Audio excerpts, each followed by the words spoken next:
আপনাদের স্বাগতম রায়হানের বাংলা স্টোরি চ্যানেলে। আজ আমরা নিয়ে এসেছি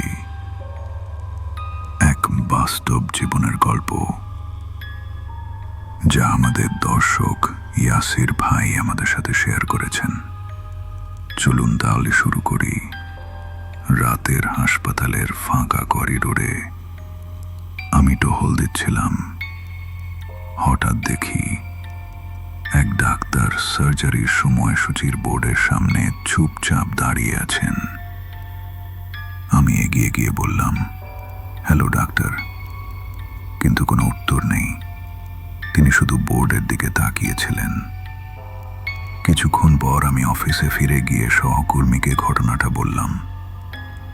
সে অবাক হয়ে বলল, তুমি ওনাকে কোথায় দেখেছ? আমি বললাম, সার্জারি ওয়ার্ডে। সে ঠান্ডা গলায় জবাব দিল, কিন্তু রাত 9টার পর ওয়ার্ডে কেউ থাকে না।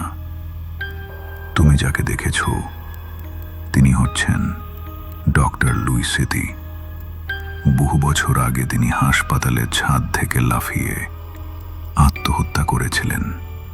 তবে শোনা যায় মাঝে মধ্যে তার আত্মা আবারও এসে সেই সময়সূচির বোর্ডের সামনে দাঁড়িয়ে থাকে। বন্ধুরা, আপনাদের জীবনের ভয়ঙ্কর অভিজ্ঞতার গল্প আমাদের সাথে শেয়ার করতে পারেন। আমরা চাইলে পরের ভিডিওটি আপনার পাঠানো গল্প নিয়েই বানাবো, তাই কমেন্টে জানাতে ভুলবেন না। এবং হ্যাঁ, গল্পটি যদি ভালো লেগে থাকে তবে অবশ্যই লাইক দিন, শেয়ার করুন আর সাবস্ক্রাইব করে পাশে থাকুন।